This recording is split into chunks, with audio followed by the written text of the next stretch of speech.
And here's a quick look at your business news. Nigeria's President Bola Tinubu has signed 4 executive orders, which include the suspension of the 5% telecommunication tax, as well as excise duty on selected locally manufactured goods.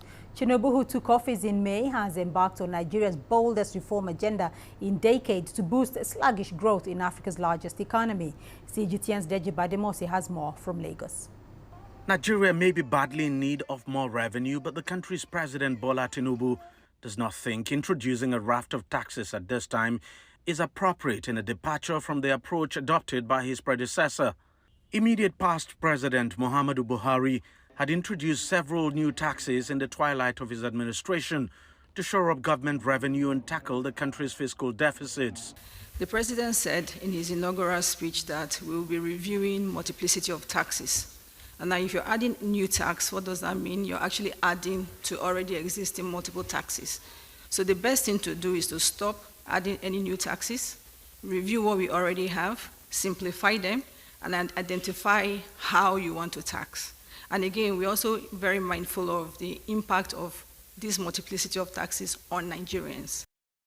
Among the taxes suspended by the president are the 5% excise tax on telecommunication services, the excise tax on single-use plastics, otherwise known as the green tax, excise duties on some locally manufactured products, and import tax adjustments on certain categories of vehicles.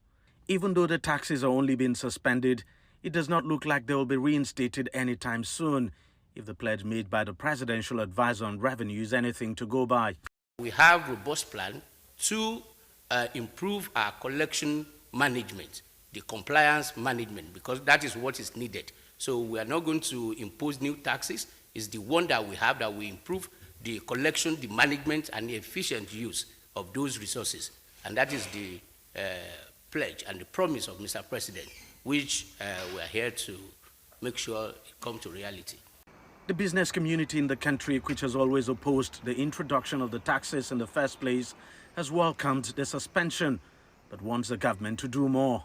Has given all of us a breather to present our case to government and let government see the wisdom in not only suspending some of those tax components, but totally removing or removing them from our books. The government has dismissed concerns the suspension of the taxes may harm its revenue target, pointing out that collection had actually not started on most of the taxes before the announcement of the suspension.